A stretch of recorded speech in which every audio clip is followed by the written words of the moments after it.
Bismillahirrahmanirrahim. Assalamualaikum warahmatullahi wabarakatuh. Selamat berjumpa kembali anak-anakku semua. Jadi pada kesempatan ini Bu Guru tidak akan membahas materi pelajaran. Jadi pada video kali ini kita akan membahas contoh soal-soal PAS. Ya, jadi pada kesempatan ini kita akan membahas contoh soal-soal PAS. Ini ada 10 soal ya. Jadi nomor 1 sampai nomor 10. Nah, anak-anakku semua, mudah-mudahan kalian masih semangat untuk mengikuti video-video yang sudah Bu Guru buatkan. Nah, mudah-mudahan soal ini bermanfaat. Nah, sekarang kita bahas soalnya. Kita mulai dari soal nomor 1 ya. Nah, ini soal nomor 1. Soalnya adalah perhatikan pernyataan yang terjadi pada fase pembelahan meiosis berikut. Nih, pernyataannya 1, memberan inti mulai rusak. Kemudian kromosom berjajar pada bidang pembelahan. 3, terbentuk 2 sel anakan yang bersifat haploid. 4, memberan inti terbentuk kembali. Kemudian 5, terbentuk 4 sel anakan yang bersifat haploid. Nah, pernyataan yang tepat untuk fase telofase 2 ini dinyatakan pada nomor titik-titik. Nah, di sini pertanyaannya adalah pembelahan meiosis ya. Jadi kita ketahui bahwa pembelahan meiosis ini adalah pembelahan yang terjadi pada sel kelamin atau sel gamet, di mana hasil akhirnya nanti akan menghasilkan 4 sel anakan yang bersifat haploid. Nah, itu intinya ya. Nah, karena ini fase telofase 2, berarti ini adalah fase akhir dari pembelahan sel. Jadi kita ketahui bahwa tahap pembelahan sel itu ada 4, ada profase, metafase, anafase, dan telofase. Nah, sekarang kita lihat pembelahan atau tahap-tahap pada fase telofase 2. Ini pada nomor apa saja.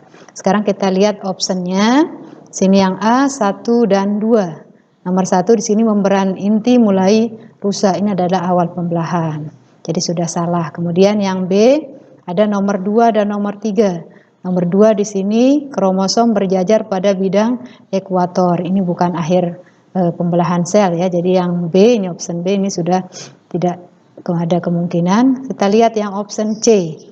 Ini adalah pilihannya 3 dan 4. Jadi pernyataan 3 dan 4. Kita lihat pernyataan 3, terbentuk 2 sel anakan yang bersifat haploid. Di sini salah. Tadi Bu Guru jelaskan bahwa akhir meiosis itu terbentuk 4 sel anakan yang bersifat haploid. Jadi di sini yang pernyataan 3 ini tidak termasuk. Jadi yang C ini. Berarti di sini kunci jawabannya adalah D, itu pernyataan 4 dan 5. Jadi telofase 2 ini ciri-cirinya adalah pernyataan 4 dan 5, memberan inti terbentuk kembali.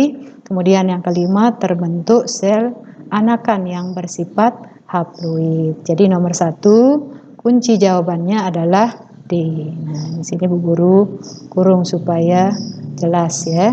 Jadi nomor 1 kuncinya adalah D. Nah, sekarang kita lanjutkan ke soal berikutnya, soal nomor 2. Pertanyaannya, organ reproduksi pria yang berbentuk seperti kantong, di dalamnya terdapat testis dan berfungsi menjaga suhu testis agar sesuai untuk produksi sperma adalah titik-titik.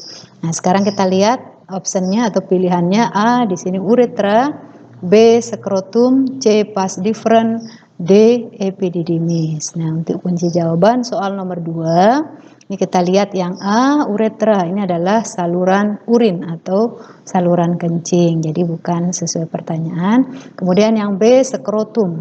Ini adalah skrotum ini semacam pembungkus di mana di dalamnya ada testis. Jadi untuk pertanyaan nomor 2, sini kunci jawabannya adalah B.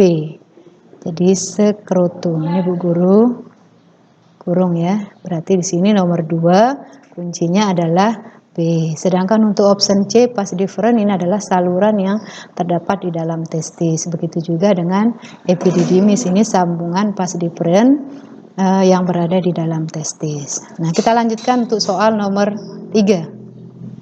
Nah, coba nomor 3 di sini perhatikan gambar berikut. Ini adalah gambar organ-organ kelamin pada wanita ya.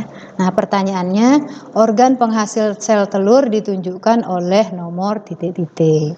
Nah, sekarang kita identifikasi nomor gambarnya ya. Kita mulai dari nomor 1. Ini yang berbentuk seperti cakram atau seperti tangan, namanya tuba Fallopi atau Fallopian cup namanya ya.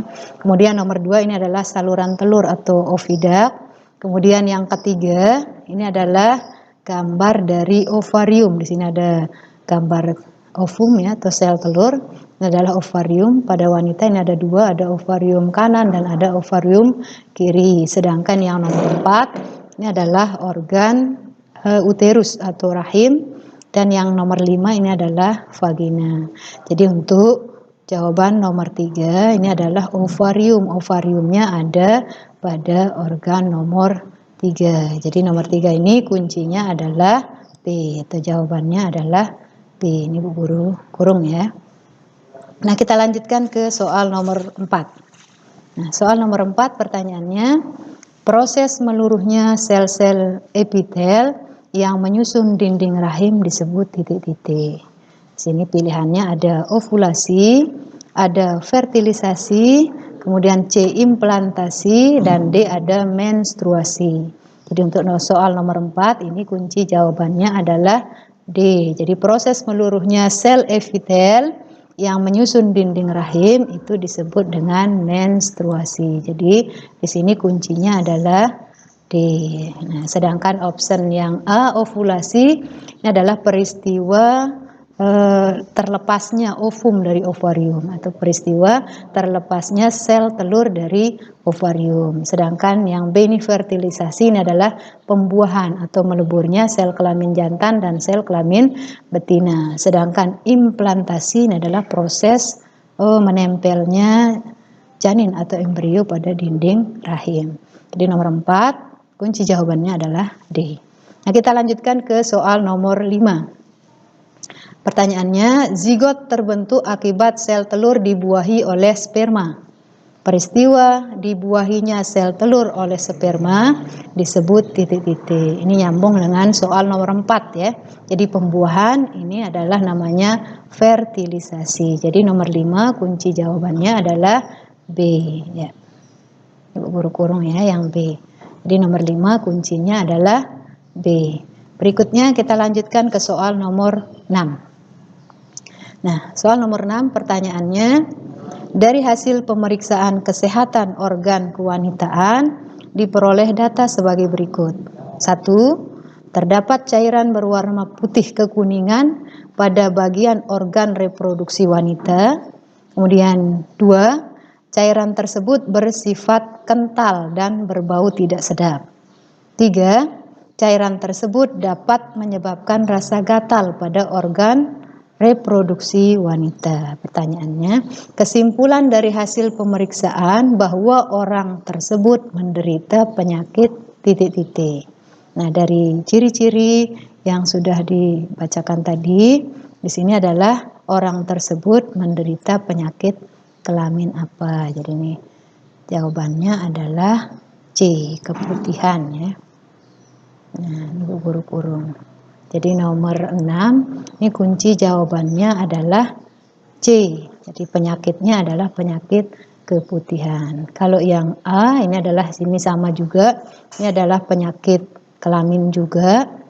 Ini sipilis atau biasa dikenal dengan raja singa. Ini biasanya penyakit kelamin yang disebabkan oleh semacam bakteri ya. Namanya Treponema pallidum kalau tidak salah ya. Kemudian yang B ini adalah penyakit HIV atau AIDS. Ini adalah penyakit kelamin yang disebabkan oleh virus HIV. Kemudian ada herpes simplex genitalis. Ini adalah penyakit kelamin yang disebabkan oleh virus herpes simplex namanya. Jadi nomor 6 ini kunci jawabannya adalah C. Ya, berikutnya kita lanjutkan ke soal nomor 7. Nah, soal nomor 7 ini pertanyaannya, Perhatikan ciri-ciri perkembangbiakan pada tumbuhan berikut. 1. Individu baru terjadi sebagai hasil pembuahan. 2. Individu baru terjadi dari salah satu bagian tubuh induknya. 3. Mewarisi semua karakteristik sifat dari satu induk. Dan yang keempat, melibatkan alat-alat kelamin. Ciri-ciri perkembangbiakan generatif pada tumbuhan ini ditunjukkan oleh nomor titik-titik. Nah, di sini pertanyaannya adalah perkembangbiakan generatif. Jadi perkembangbiakan generatif ini adalah perkembangbiakan secara kawin.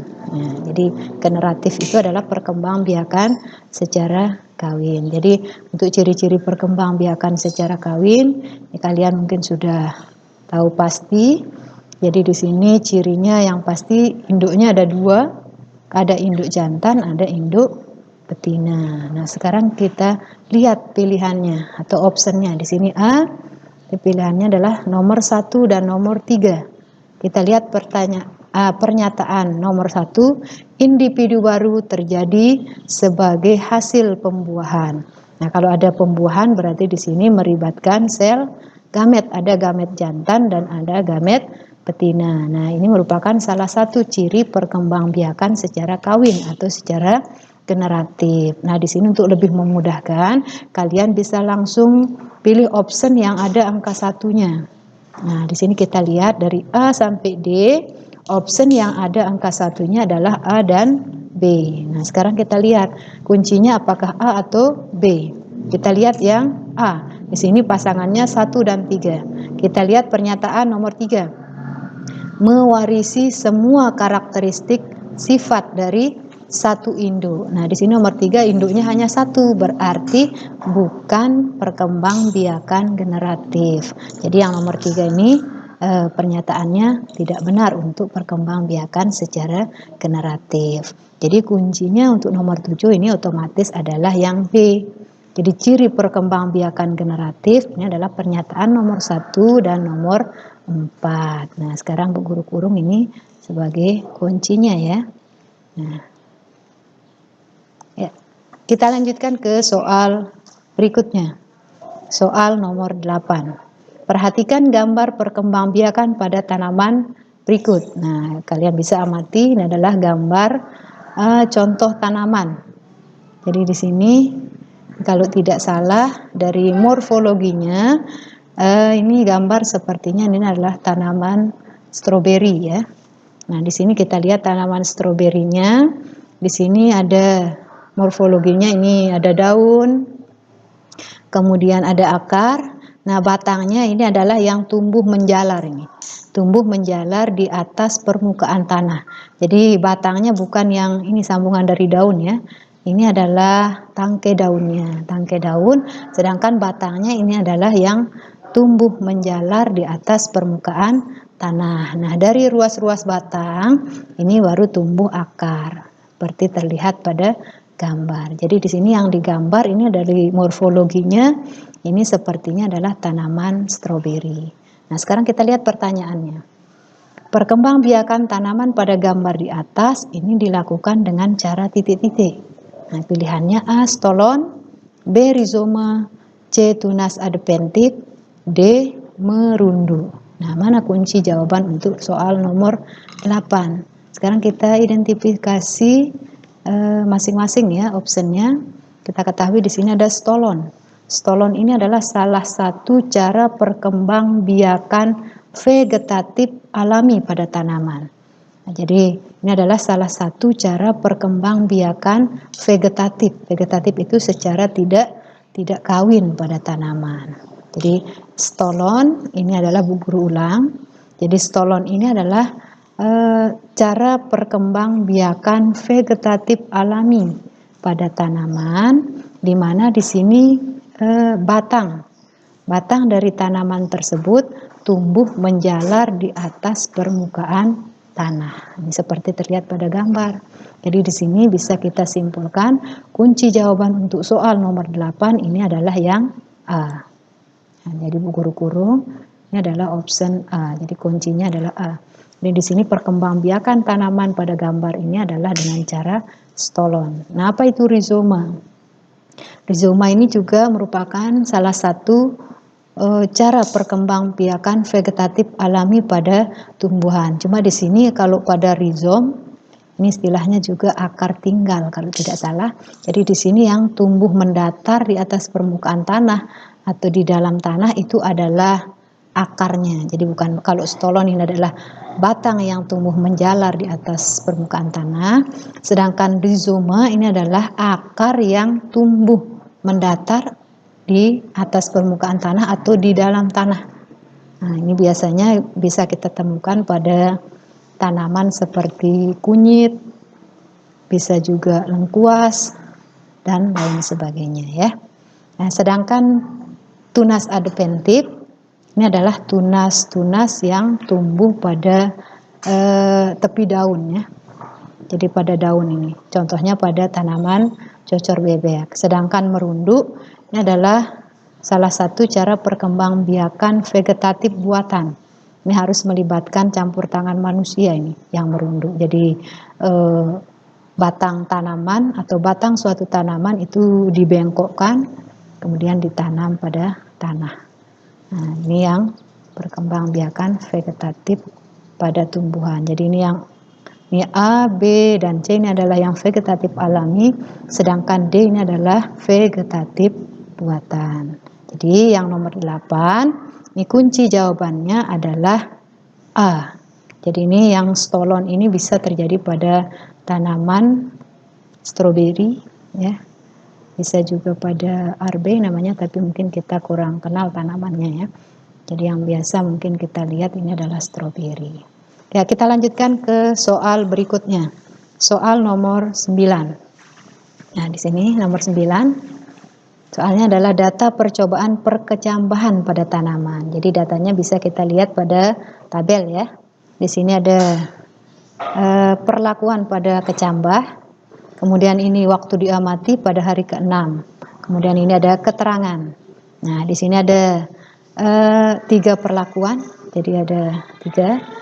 Yang perlakuan pertama, biji dibiarkan pada wadah atau pada tempat tertentu. Kemudian perlakuan yang kedua, biji direndam di dalam air. Kemudian yang ketiga, biji di atas atau ditaruh di atas kapas yang basah. Nah, dari ketiga perlakuan ini, pada hari ke-6 dilakukan pengamatan. Di sini untuk biji yang dibiarkan pada wadah, ternyata bijinya tetap tidak mengalami perubahan. Atau kesimpulannya tidak berkecambah. Jadi setelah 6 hari bijinya tetap atau tidak berkecambah. Kemudian biji yang diperlakukan yang kedua ini, biji direndam di dalam air. Ternyata setelah 6 hari diamati, bijinya ini membesar. Jadi ukurannya lebih besar dari pada awalnya. Nah, di sini keterangannya ternyata tidak berkecambah, hanya membesar saja bijinya ya. Nah, kemudian pada perlakuan yang ketiga, biji ditaruh di atas kapas yang basah. Jadi ditaruh di atas kapas yang basah.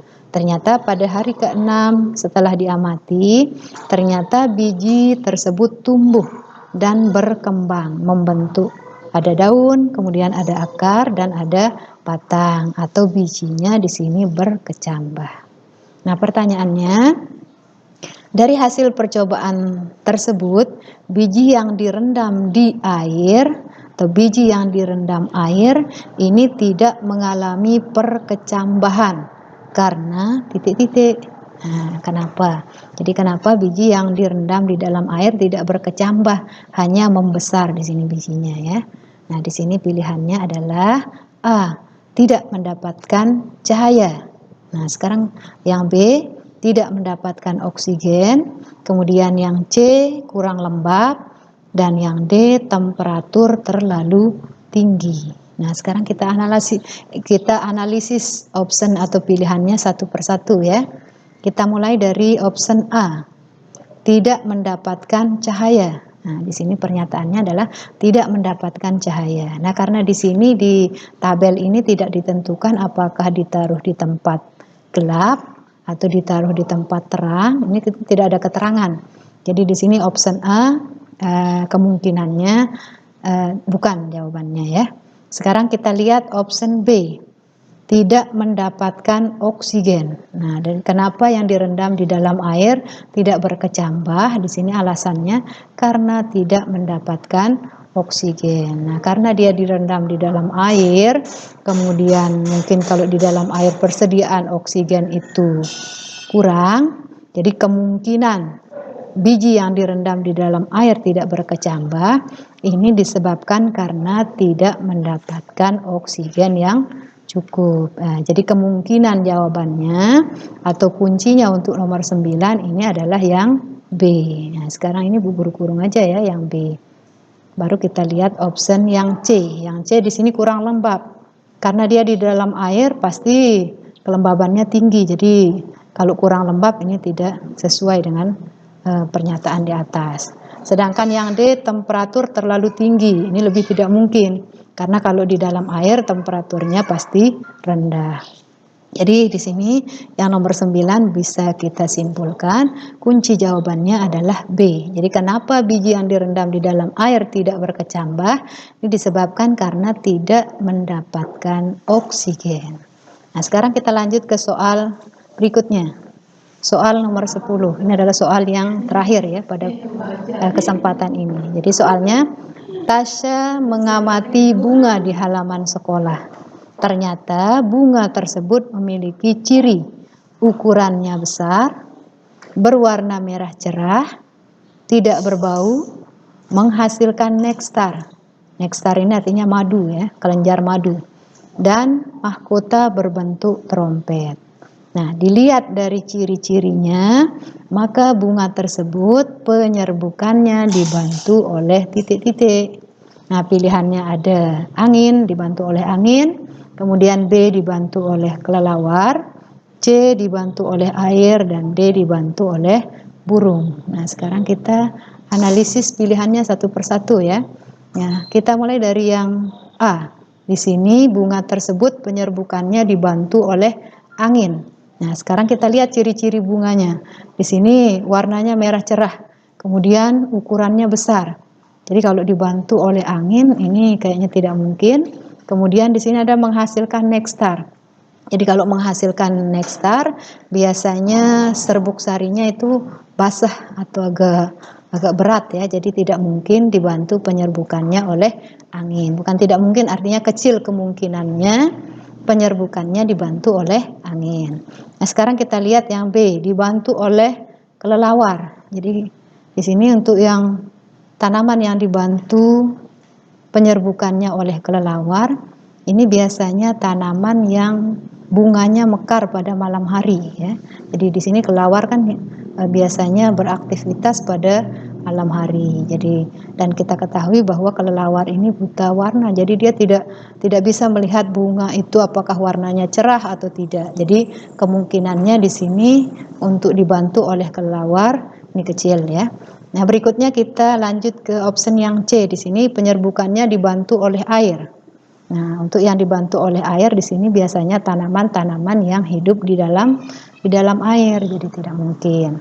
Nah, kita lihat option yang terakhir yang D, ini penyerbukan dibantu oleh burung. Nah, karena di sini ada menghasilkan nektar atau madu, biasanya burung itu tertarik dengan madu karena dia bisa mendapatkan bahan makanan dari sini. Jadi kemungkinan besarnya tanaman yang diamati ini adalah penyerbukannya dibantu oleh burung karena warnanya cerah, jadi menarik perhatian burung, dan yang pasti menghasilkan nektar. Jadi yang nomor 10 di sini kunci jawabannya adalah D, penyerbukannya dibantu oleh burung. Nah, kurung di sini nomor D ya. Ini kunci jawaban untuk soal nomor 10. Jadi nomor 10 kuncinya adalah D. Nah, sampai di sini anak-anak pembahasan kita. Silahkan kalian tunggu untuk pembahasan soal-soal berikutnya. Nah, untuk kesempatan ini, Bu Guru cukupkan sekian. Semoga kalian masih semangat untuk menunggu video-video yang Bu Guru buat berikutnya. Jadi terima kasih. Assalamualaikum warahmatullahi wabarakatuh.